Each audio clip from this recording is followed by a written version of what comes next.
Hi everyone, this is your girl Teresa. Welcome to Hoops and Hurdles. We back with another guest, and we have Miss D Ash. Miss D, I'm gonna let you have the floor. And let the people know who you are. Hi, my name is D Ash. I'm also known as Deandra Ash, and I am a mother. I am a writer. I have my own podcast, Girls That Cry in the Car. I work. I take pictures. I do a lot of things that make me me. But most of all, I spread love. That's my thing. I'm all about loving, showing love, teaching love, being love. In a nutshell. Okay then. So we're coming today to talk about self-love and healing, etc. But we was on our own conversation before the podcast. Yeah. So we can just pick off what we talk about, baby. They just had to catch up what we talking about. So we have to It was a lot.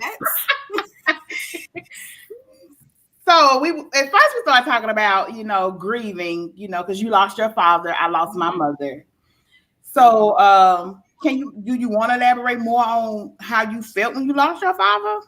And I'll just piggyback off you. Okay. Well, I lost my father in 2020 and it was sudden. Like it wasn't like he was sick and he just passed away. It was, I'm gonna call my dad tomorrow. And that was on Saturday. And so I was like, I'll just call him tomorrow. I'll talk to him tomorrow. Sunday morning, I was woke up out my sleep saying my dad is getting rushed to the hospital. By the time I got to the hospital, he was gone. So for me, that was like somebody punched me in the gut. Somebody just knocked the wind out of me and I couldn't breathe for up until now. Right. So my father was very monumental in who I am today. He was a big part in my life, played a major role. And so for me, when that happened, I was already in like a bad space from just a person that I was dealing with, dating, whatever, situationship. And so it was definitely I don't know about the situationship. Look, it was definitely a situationship. And my dad used to tell me all the time, that ain't your man. Move on, focus on your paper. So I was kind of really avoiding my father in that time period because he could read them like a book, like he was a psychic. Like, are you spying on me? So I was, at that time, I really was like, I limit my interaction with him because I knew that I wasn't operating in my best self. And I knew that how I was being dealt with and handled by the person I was dealing with, he would not approve. And so I knew I was wrong, but I like to pick my own poison and I like to sip on it. Yeah. I can't take it no more. So you know how they say people on the outside can see better than the person who's actually in it? Especially your parents. Because like you said, love is blind. It'll take over your mind. We don't see it. Listen. Everybody else can. Your parents, my mom, and my mama, if you're watching, excuse whatever else I'm going to talk about you, but your child. I've been the same way my whole life. Ain't nothing new. Don't kill me.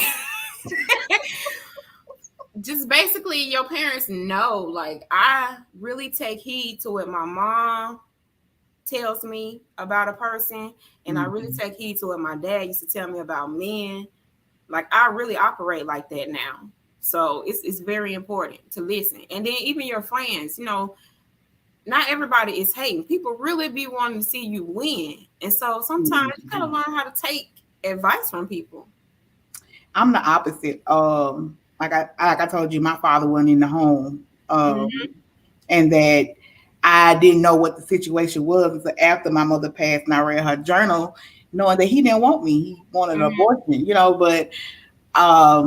but I knew it was it wasn't a father in the household. And when my mother did try to date, she thought about us, her children first. So I lost my mother when I was 14. She was 43. It was like 1999. She she transitioned. Mm-hmm. And I seen her transition, the call. I understand the call. We got the call. I seen the transition, everything, etc. So as I got older, I have an older brother, but honestly, dating, I couldn't even date in high school. Girl, me I neither. have an older brother. So that was dead. And so as I hit adulthood, I was making some bad decisions. I was in a lot of situationships. I was kind of codependent. Ooh. I had those friends who kept saying they not for you, but I wasn't trying to hear that. But I did. The Lord did bless me with an extended family. I do have a godmother and god sisters and stuff like that, and they're pouring to me. And then I have grandmothers, he done born his grandmothers and etc.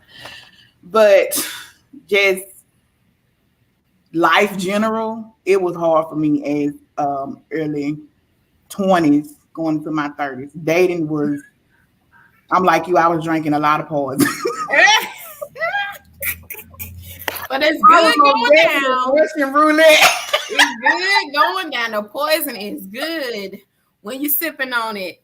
And then you got to be laying in the bed with that little tummy ache for hours and days and months. Man.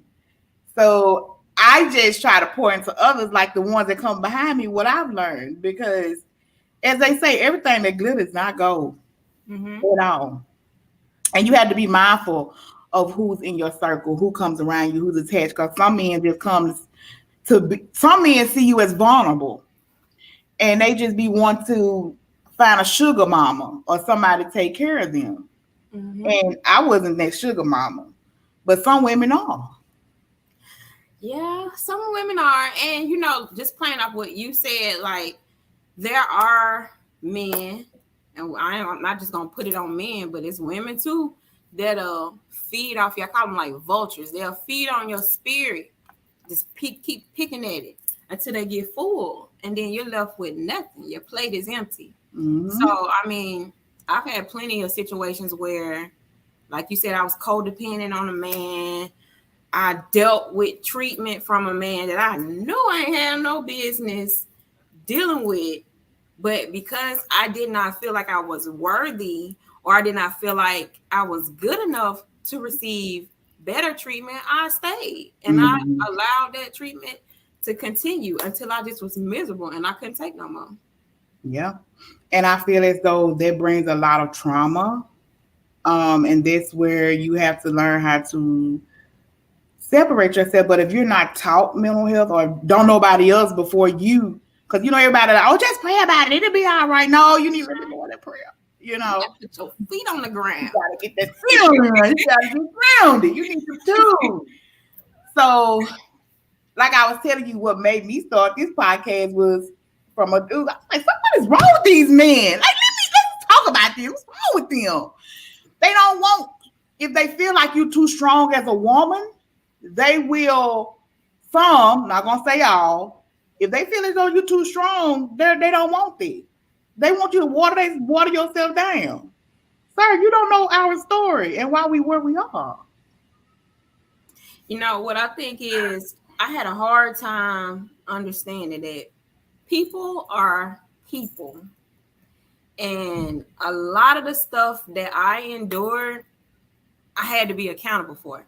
Now, I wasn't accountable for their actions, what they did to me, the low down stuff they did to me, them breaking my heart, them doing all the cheating and putting me down. I was not responsible for that, but I had to be accountable and take that as a life lesson that life is about choices.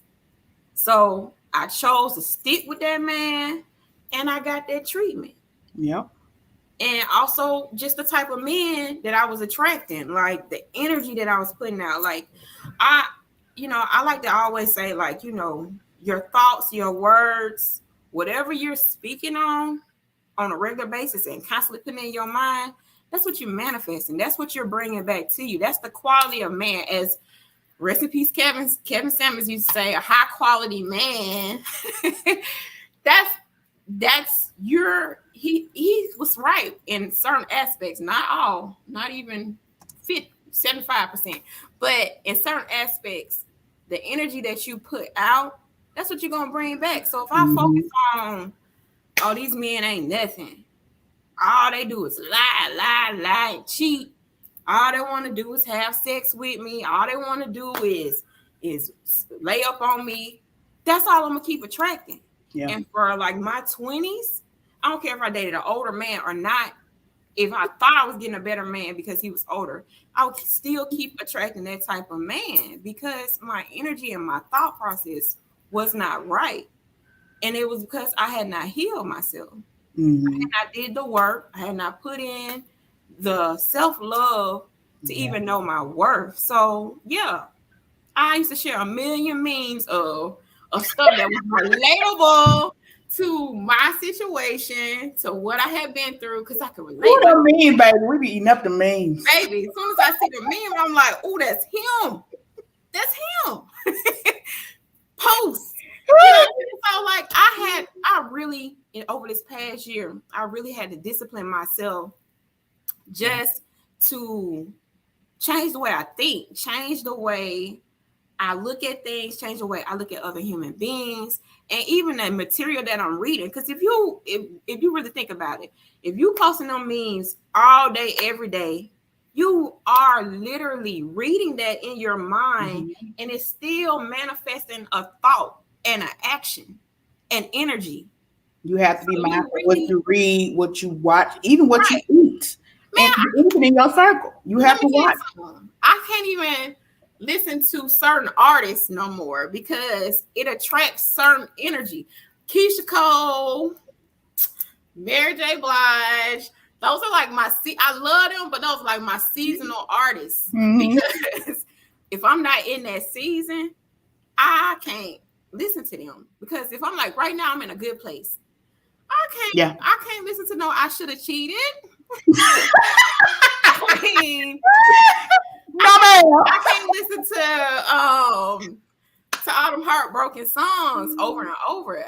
You have to find some uplifting, some that's gonna bring you up and bring you out of that dark place. If not, you just gonna sit there, and that ain't cool. We trying to come up and out, not just sit there. Hey, listen, I'm telling you, I be listening to Sade. I do not listen to Sade.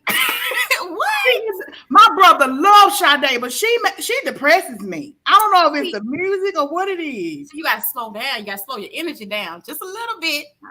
You gotta embrace the vibes, you know.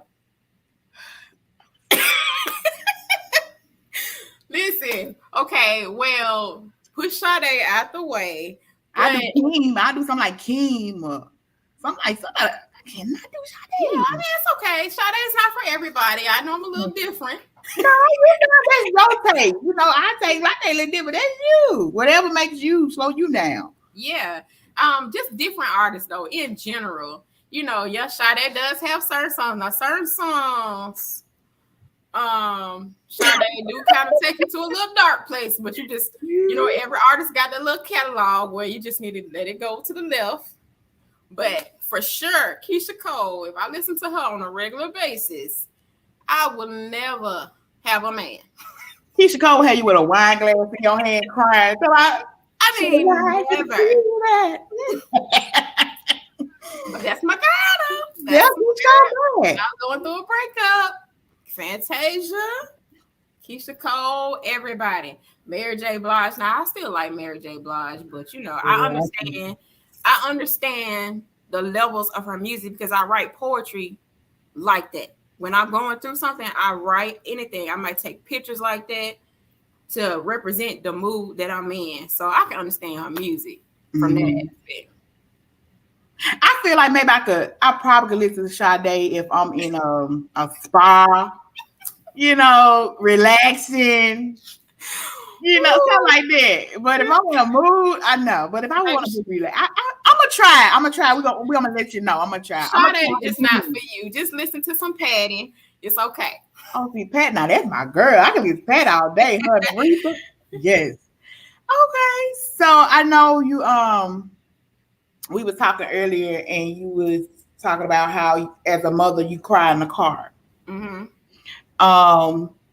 is it like something that's trigger you, or something that you just have your moments in the car before you? Whew. Okay, so I started Girls That Cry in the Car. It will keep you single. Keisha Cole will keep you singing now. You see, she's single. Okay. I started Girls That Cry in the Car right Mm-hmm. a year after my father passed. I was like in a deep depression, like deep, deep. And people was reaching out to me, you know, and I appreciate them. There's so many people that reached out to me and was just encouraging me to write, to speak, to just connect with people. So I Mm-hmm. appreciate them for that. And so I was just playing around and I was like, man, what's relevant? Girls do cry in the car. I cry in the car all the time. So me crying in the car represents me being strong as a mother and me being strong, just kind of gathering myself together before I come into my home, not bringing Mm-hmm. that energy into my home and into that space with my son. Like, especially those times, just trying to figure out how I'm going to pay bills, how I'm going to manage, how I'm going to get him from A to Z by myself. Like, just doing that. Like, people think I started Girls That Cry in the Car based off just men. No, it's based off being a mother, trying to figure it out on my own, and the men. And I just want to say, I do give an applause to all the single mothers. I was Mhm. raised by one, and like I said, I have never experienced crying in the car. Well, I cry, but it's not because of what you all go through. But I have experienced my mother crying as a single parent, so I commend you all for what you all Yeah. do. I really do. Yeah. And so I appreciate that. But yeah, crying in the car, it just seems like, let me pull myself together. Let me put on my little music, whatever I Mm-hmm. need to play. Let me get my tears out and pull myself together before I walk up into this house so I can be whole for my son. Because kids feed off your energy too. Yes, Like we whatever do. energy you putting out, your children feed off that too. Like I had an incident where my son was acting out in school, and I'm like, Lord, why, Like, why, boy. why do I keep having to leave work? Why do I keep having to talk to your teachers, talk to the principal? Like I'm Mm-hmm. stressed out. Like I'm at my max. Like I probably was suicidal at one point because I was Oh, like, this too dude. much. This too much for me. Like I can't deal with working two jobs and this and heartbreak on the back end and you acting a fool in school. Like what going on? So I'm Mm-hmm. trying to think of everything I can do. And I say, okay, I'm gonna put my son in some therapy sessions. I get my son in them therapy sessions. He went to probably like two. And the therapist was like, Mama, I want to speak with you. And I'm like, yeah, what's going on with him? He was Mm-hmm. like, ain't nothing wrong with your child. He was like, but I do want to speak to you. He was like, your child is just fine. Your child is a very brilliant, bright minded child with a good spirit. But I do need to talk to you and see what's going on with you. And I'm like, what? Ain't that wrong with me? Like, Don't this keep must be for him, not me. I ain't acting up in school. He the one acting up in school. How you need to talk to me? So he explained to me just sitting in that session or sessions while I'm laid across that couch, just bawling. I'm laid out like a newborn baby crying on that man couch. Mm-hmm. But he explained to me that kids feed off the energy that you put out. So even if they are acting out, that is a representation of what they pick up from you. That's So when curses. from that moment on, I knew I need to start making some changes. Mm-hmm. I need to let certain people go. I need to adjust. I need to get myself together so my son can get together. Mm-hmm. Let me tell you something. That took some years. He still acted a fool for a couple more years.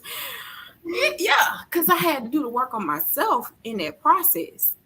I Yep. had to heal myself through that time period just so I could see my son smile.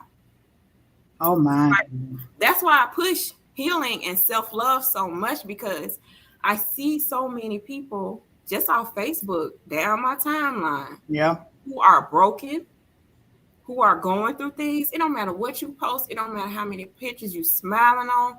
Check on your strong friends. Check on I see people. it because I know what that feels like and I know what it looked like. You know what I'm saying? I went through a period where I didn't care if a man thought I was attractive because I was so broken inside. I didn't want to put myself together. That was me. I didn't care what I had going on. You gonna take me ugly or you ain't gonna take me at all. I didn't care. I was like that. I didn't have no feelings. I didn't have no feelings at Yeah, all. just numb. Mm-mm. So I knew the life that I was living. My mother was probably doing cartwheels in her grave. I know she was like, "What is happening?" But no guidance. I didn't care. I was angry. I yeah. wasn't understanding what was going on. It was like I lost my mother. But like you put your child in therapy. That wasn't spoken back when I was coming. Right. And it was just like I didn't know which way I was going, and I was just clinging on to whoever said they loved me because that's what I was used to from my mother and my grandmother. You know, God bless their soul. So when I finally did get therapy this year, you know, I came to find out I was codependent. And I was like, what is that?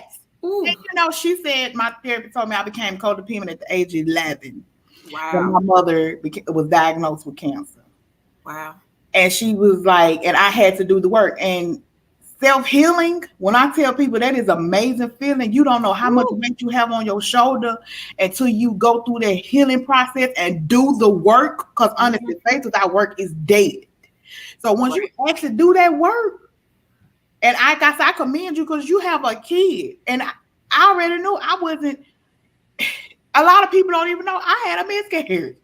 And I questioned God. And then I was like, why am I questioning God? My grandmother will kill me for questioning God. But I knew I had a miscarriage. And I was happy. I wasn't happy. And then when I thought about it, Teresa, he knew what he was doing because you wasn't ready. Mentally, you wasn't ready. Amen. And you talking now. Mm-hmm. And that's how it is. Like, even for me in about 2014, I had a situation happen. And when I say I was broken, I had to pack up and move home. My mom, she lives out of town, gonna tell her business on here. But I moved to a whole other city where my mother was because I was so broken that I needed help with somebody raising my child. Mm-hmm. Because I could hear myself every day saying, "You're going crazy. You're losing your mind. Just give up." That one, I'm at the devil. Right. His ugly. So I thankfully I had a accountability partner. My friend, she came and knocked on my door and said, hey. I'm like, what? She's like, I don't know what you got going on. I'm finna get your son and I'm gonna get him for 2 weeks. And in that 2 weeks, whatever you need to do, Woo! you need to do it. So To your son can see his mother healthy. And I'm mm-hmm. telling you, in those 2 weeks, it was like I just literally got myself together. Like I wasn't there, but I wasn't in that dark space no more. Like I let my windows up in the house, let some fresh air come in. I listened to nature, listen to the birds like sing their joyful song. I would read, and then I came across I got the book right here, The Prayer of Jabez. Come on now.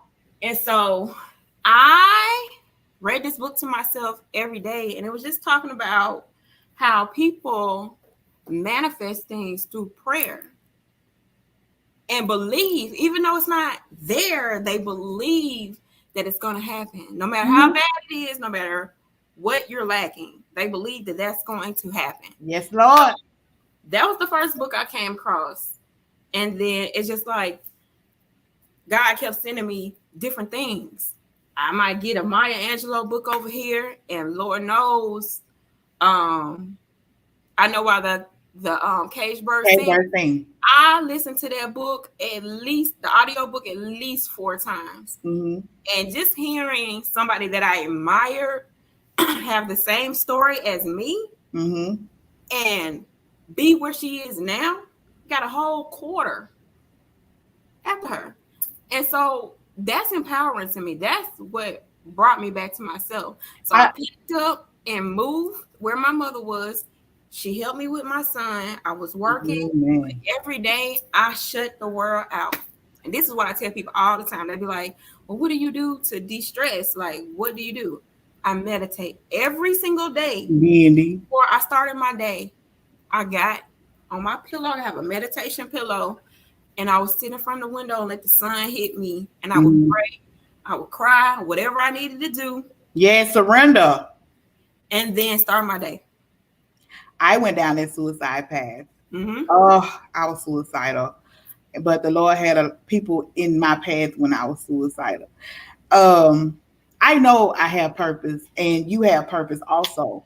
And you have people interceding and praying for you, and you don't even know who they are.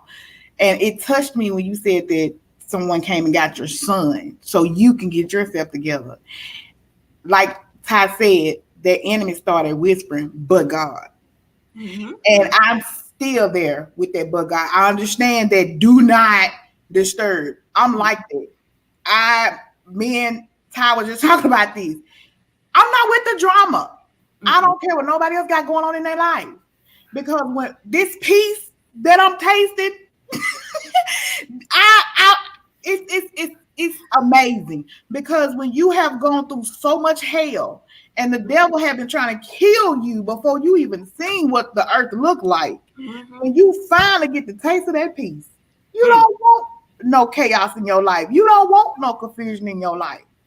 And it's a lot of people I had to detach myself from, including some family members. And people be like, that's family. No, bunk that, because sometimes your family members could be toxic. Ooh, listen, this shit. Look, I posted a meme when you gotta let your favorite toxic person go. Look, it's rough. I for me, that's how I am in the happiest place that I am right now. I had to let a lot of stuff go. People be in their feelings because I might not come to something, I might not be at an event, I might not show up to do Mm-hmm. this, I might not be there no more on the scene, but I had to take care of me. I had to give myself love, learn to say no. It's like the biggest thing, the greatest thing that you could do is set your boundaries and stand on them. Yes. Like, And I didn't have those. I learned that in therapy. I didn't have no boundaries because my mother told me when I was 8 years old, I'll never forget, she was combing my hair. And I had this friend, I was so attached to her. She spent that night with us, and she left to go to the bus stop. But my mama had to do my hair, and I just really wanted to go. I didn't care about my hair. I just wanted to go to my friend. And my mama said, Teresa, I may be dead or I may be still living. She said, but your heart gonna break a many days. You gonna cry many days because of the heart God gave you. She said, I can't do nothing but pray for you and keep you covered in prayer. She said, but you're going to cry and hurt a many days because of the heart you have. I didn't understand the D&D because I was 8. But as time blew, I was like, Mama, I get it. And I have cried a many days. But like I said, that peace I taste now, I can't let nobody mess with it. it's because you don't want to. Like, yeah, even something simple as gossiping. When you're out somewhere, sometimes that's the common thing because a lot of people don't have anything else to talk about. Mm-mm. Or they don't want to talk about anything else. So it's like that energy is feeding on you too. So I had to learn how to separate myself. Like if I show love, when I show love to people when I'm out, that's genuine. Mm-hmm. Now when I fall back, that's genuine too. Because my energy is real. Hey. Like people really be upset when they talking bad about you like a dog behind closed doors. Yep. They want you to play this role in public. And I can't. I'm not good at pretending. I might have wanted to be in drama, but I ain't good at pretending. At all. It's right here for me. It shows here. And it's not about acting a certain kind of way. It's about protecting your peace. Like that's one of the greatest things I've learned when I'm in the public. I love to love on people. I love to give you a compliment. Amen. I love to support you. But I don't want to sit around and talk about people. I don't want to sit around and be negative. Let's talk about something empowering. I want to see you win. I want to see people that don't even know win. Because I like I said, my relationship with God is on a whole other level. And I every morning before I hit the flow, I tell him thank you, and I have conversation with him. I do my devotion, etc. But he tells you, he knows what you're thinking before you even say it, and you have to watch what you say and you do, because that thing will spin back on you, and you got to give an accountability of what you say and what you do. You can't keep saying, "Well, oh God, you have to be mindful, because he will spin the block and it will come back to you." So I used to be nice, nasty, and bitter because I was not healed. I was, but now it's kind of like I don't want that. I'm not gonna entertain that. Lord, you better get it. Listen, let me tell you something. Like, people really be like, is she really that nice in person? I really am nice, but I really will fall back if I feel like your energy is deceptive. Yes, You know what Lord. I'm saying? I'll still show you love, but I know how to protect my peace. It's too much. I work too hard, to bring myself to a whole place, to a wholesome place, Yeah. to let somebody pull me in a direction, because it's so easy to be petty. Baby, let me tell you something. My folks, my folks have a saying on my mama's side. They be like, shut your mouth, Eve, because my mouth is ridiculous if I get mad. No. So, you know what I'm saying? My mama used to stay saying, shut your mouth, deep. And it's because if you take me there, let's go. Let's go for a whole roller coaster ride.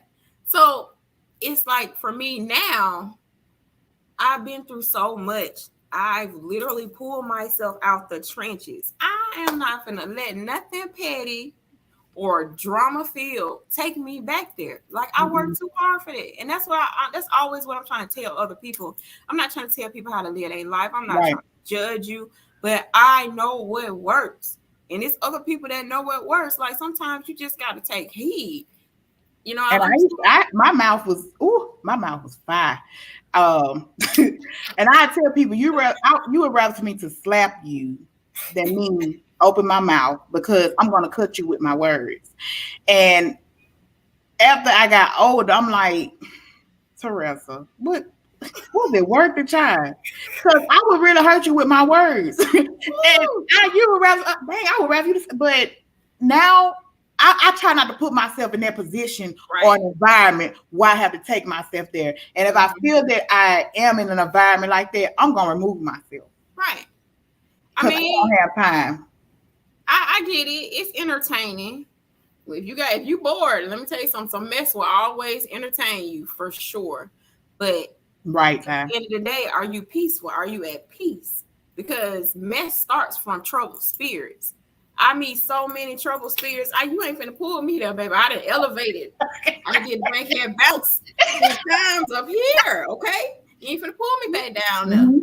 We're not finna go do that little two-step that you're doing. So it's just really about how much do you want to elevate and what elevation looks like for you. There's no certain way. Like, meditation don't work necessarily for everybody. For me, it works for me. I know how to zone in and zone out. I don't mind being by myself. And that's another thing. I don't. Being in bad company is just as divisive to your spirit than anything else.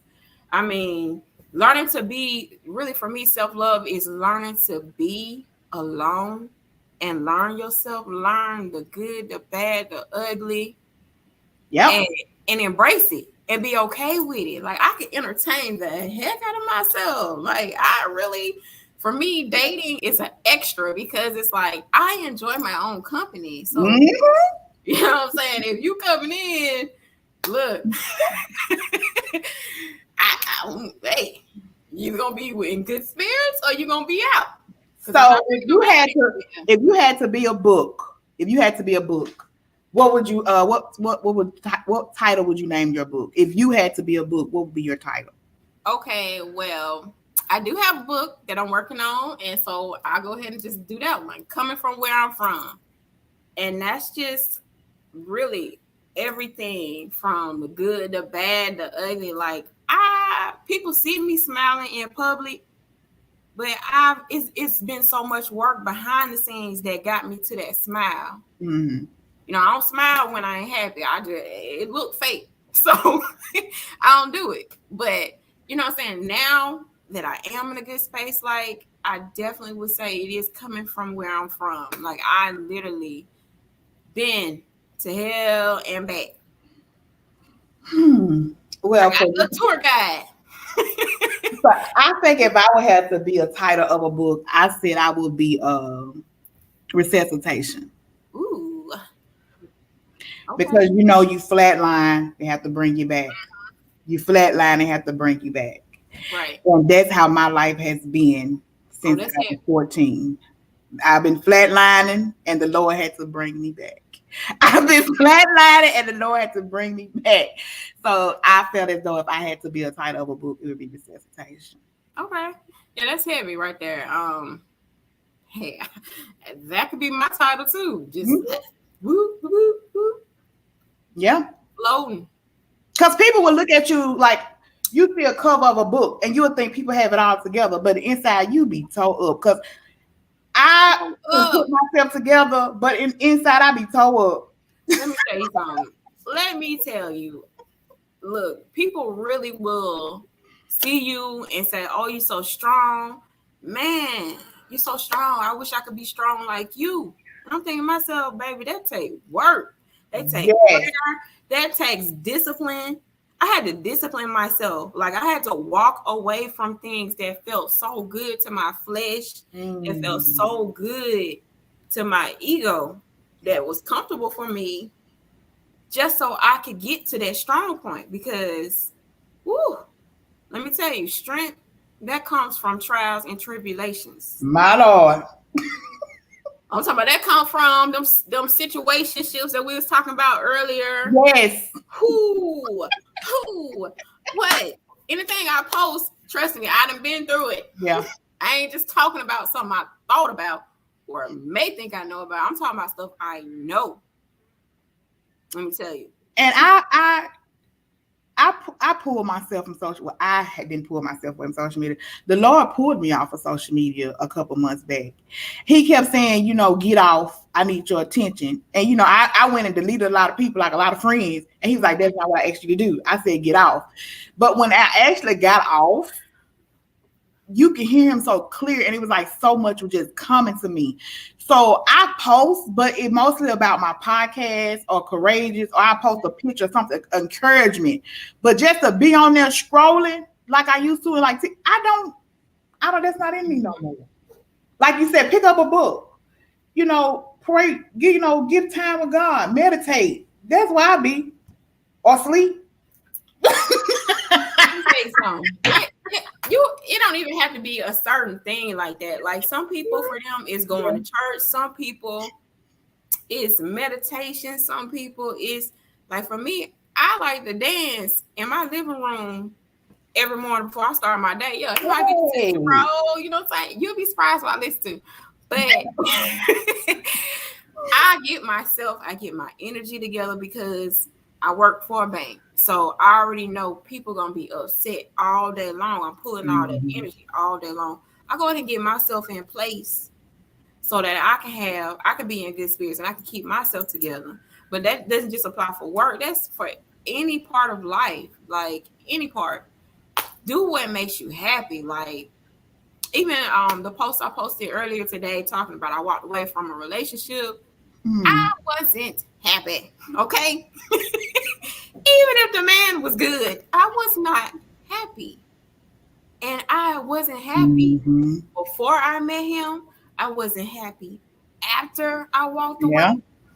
And matter of fact, it got worse years after that. I'm just now getting to a place where I know who I am as a woman. I know what I'm going to Mm-hmm. tolerate. I know. And matter of fact, I can go as a couple, because I ain't have it all together 6 months ago. I was still, thrown off over there. Making bad decisions still. You know what I'm saying? Like healing is an ongoing process. It's all my process. It Sometimes you is. might spin the block one more time and just be like, well, let me just see what that's talking about. I Because got my whole number changed. Like, look, It's comfortable. Mm-mm. It's so comfortable to be in that space, even if it's toxic, even if it's unhealthy. Because it's It's what you know. This is what it's you the used to. comfort zone. But I always say, like, fear, whatever you fear over there, its purpose is like right behind that door.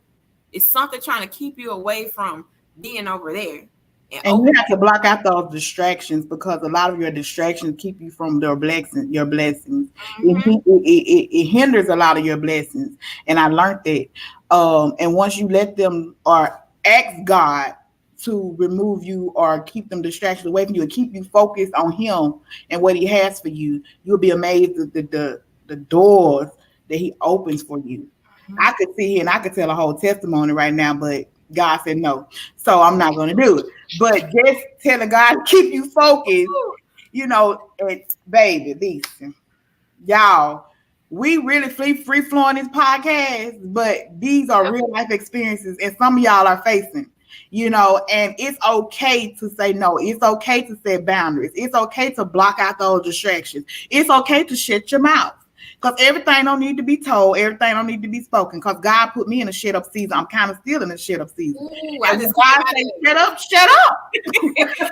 I just came out of it. Yeah. Now, when I did move to where my mom is, I did not talk for a year. When I say I might talk to my mom and I would talk to my son because I had to.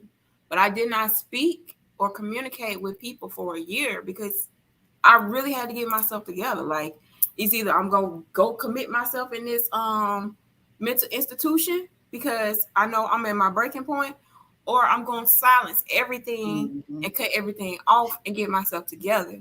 Like, that saved my life. Yeah. Them muting that stuff, having to distance yourself from Yeah. people who stress you out, who keep you in some drama, keep you in some mess, always got your name rotating in some drama.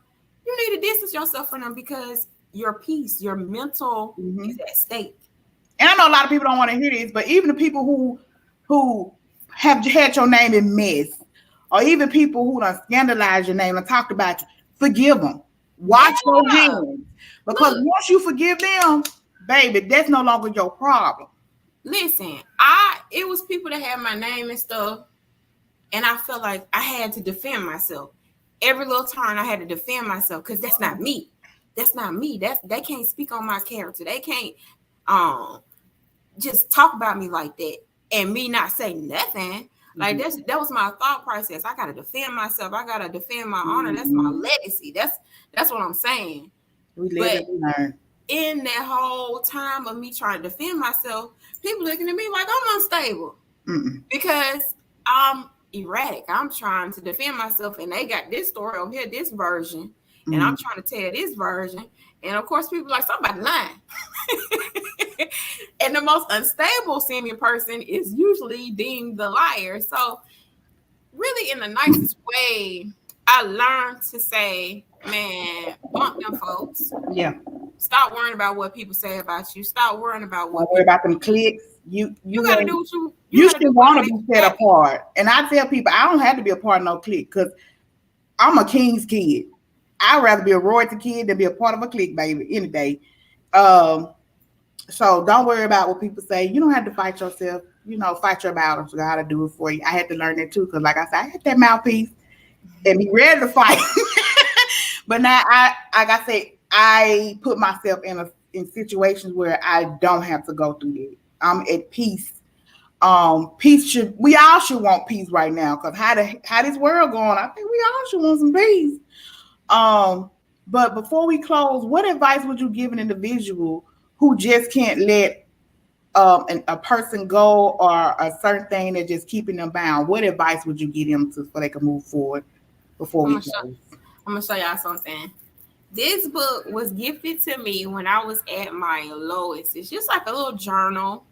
You write your thoughts down.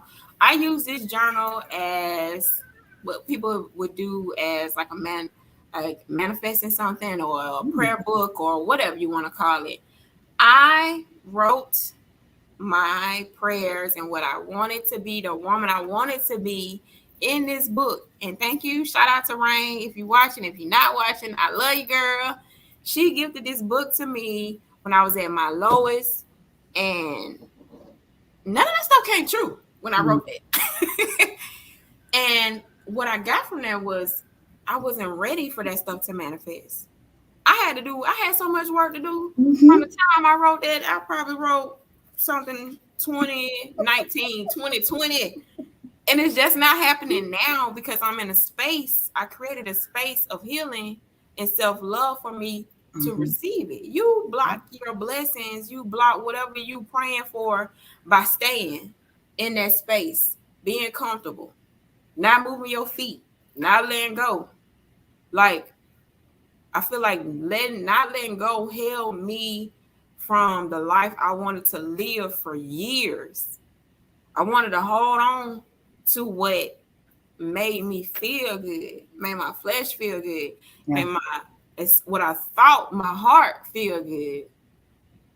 But the whole time I was miserable. So once I let it go, like I really let it go, not like, let me just check on this. No.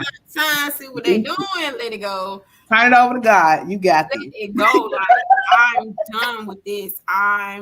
There's no more. There's no more. I can't go down that road no more. And to piggyback off you, like I tell people, I mean, like it was told to me a long time ago, let it go so you can grow. Yeah.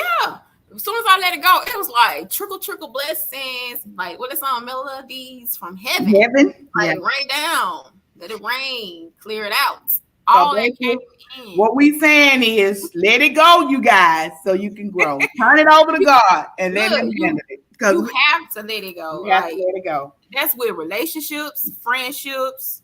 You know what I'm saying? You can love people, but you can love them from a distance.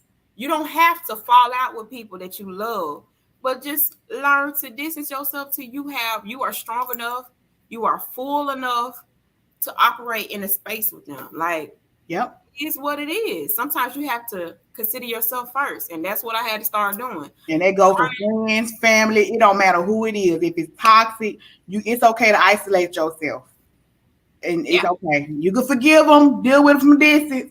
Y'all quit telling folks. It's no. If it's toxic, you get up out of that. No matter what it is. But most definitely forgive. Like, and it ain't even for them. It's for yourself. Like, man, let me tell you something. I had so much anger in me when my father passed from different situations that led up to that. And behind the scenes, I was enraged. Like, let me tell you, if you cross my path, baby, with that hoorah, you finna get it, because I didn't have nothing to stop me from letting that out on you, because that was just everything needed to come out.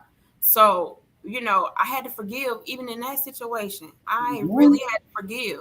There was no way that I would be getting the blessings that I'm getting right now if I didn't forgive.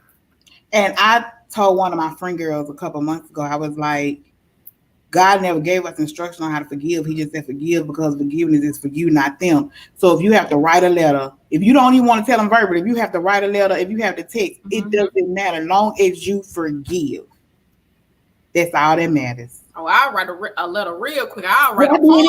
I done did it. It felt good shipping that thing off. And I was like, baby, I got a couple songs about my exes that's gonna blow, baby. But we're coming to a close. Can you want to let the people know how they can access you and etc.? Okay, well, you can find me on Facebook, Deandra Ash. You can find me on Instagram at @LoveGoddess, at Girls That Cry in the Car podcast on IG as well. Also Dashing Home Wellness. I make wellness products. It's all about the love. Everything, any product that I put out has love incorporated as the center, the core of it. So that's Dashing Home on IG, Girls That Cry in the Car podcast on IG, Love Goddess on IG. I'm on TikTok, but I'm like a little old school, so it move a little too fast for me. And people be sending me videos, and I be trying to get to it. I'm trying to learn how to do little transitions. Yeah, so when I figure it out, catch me on TikTok as well. Girls That Cry in the Car podcast. She got the foot scrub. Yeah, she got the foot scrub. So she got a review right here. Okay. So go check DS out. Ty she listen, she's good for it. I want to thank everyone who tuned in to Hoops and Hurdles tonight. Thank you all for your comments. Like I said, me and D, we had like a whole script, but you know, the Lord kind of shift that thing. So we freestyled tonight. And if you want to watch Hoops and Hurdles again, Hoops and Hurdles is on Facebook. But I have the link down there strolling for Linktree. Go ahead and just put Linktree in and you'll go to all the platforms. I want to thank everybody again for coming tonight on Hoops and Hurdles. D Ash, thank you for being my special guest. Thank you for being open and free. I love you. If you have a podcast, I'm glad to be a guest on it. Come on over. Yes, ma'am. We'll keep it rolling. But everybody, you have a great night. And this is your girl Teresa, special guest D Ashley. Don't forget to go check her out. And y'all have a blessed night. Love y'all. Bye. Bye.